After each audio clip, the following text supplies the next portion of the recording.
Hi guys, welcome back.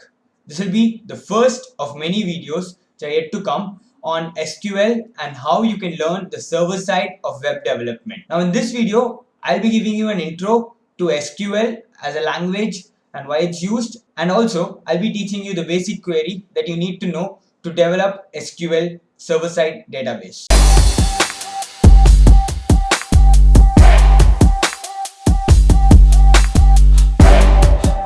First, let's start by seeing why you need to know SQL. Now, SQL stands for Structured Query Language and it lets you access and manipulate the database. Now, how does it let you access the database? You write queries by which you can access the database. Now, what all can you do with the SQL? You can create a new database. You can create the tables which are required for the database. You can insert, you can update, you can delete records from the database, and you can also retrieve those records using SQL queries. Why do you need SQL? That will be the question you'll be asking before coming to this video. But for that question, you need to know the answer to this question of what all do you need in a website. Now, when you come to big websites like Amazon, Redbus, LinkedIn, all of these websites, what do they show? They just show you the present data to you in a eye-catching way. Now, for that, the things you need is a front-end page, which is developed usually using HTML, CSS, and JavaScript. The database program, like for example your MS Access, you need a server-side language like PHP or something, and you also need SQL to get the data from the database so that it can be shown to you in the front end. The first query that we'll be learning today is how to create a table using SQL. You know, tables are what puts together the database. Since SQL is a simple language, to code in it or to write a query in it is also pretty simple. Now, for creating a table, the statement which you need is create table. That's it. It's pretty simple. Now, the syntax or the way to go about writing a particular query to create a table is you put create, then the table, then you write table name. That's it. You write the table name and then you follow it by a parenthesis. Now, in that parenthesis, what all you need? You need the column name followed by its data type. Next, you need the second column name followed by its data type. When you say data type, you mean what all data it can contain inside. Let's say you want it to contain only integers, then you say the data type is int.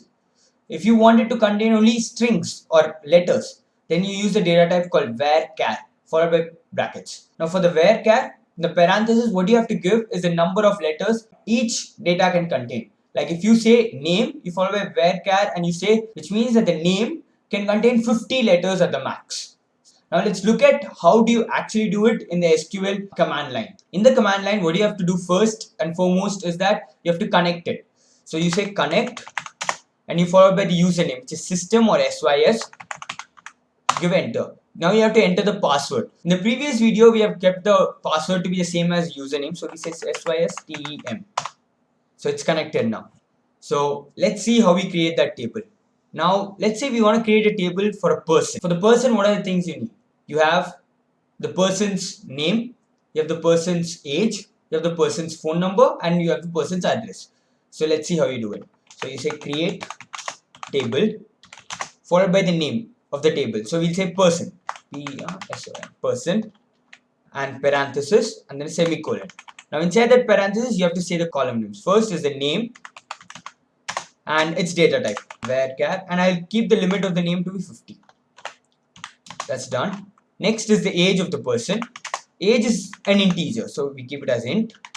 Next, we collect the phone number, so we say phone number, and even that's an integer. Although it's like 9 or 10 digits long or 11, it's still an integer, so int.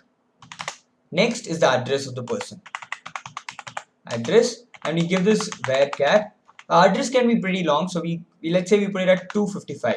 It says that it's maximum you can go up to the limit. So this is it. Our table is created. We click enter, and this is what it says: table created. That is the way SQL responds to you, saying that this table is created. Currently, the table is pretty empty. We should insert some values into the table. So how do we do that? We say insert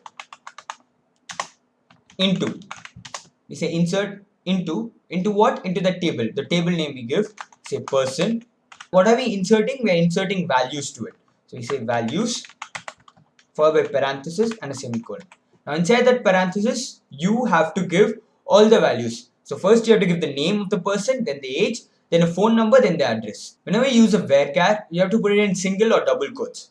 So first we'll say the name in single quotes, Tom.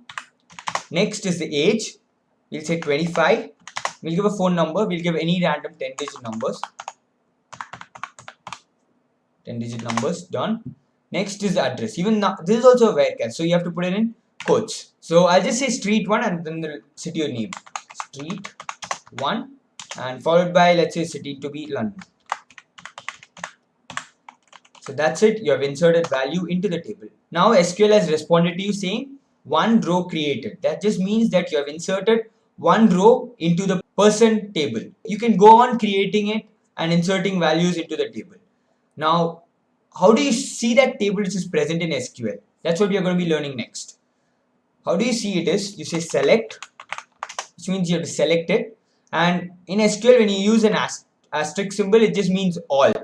So select all from where? So you say from the table person.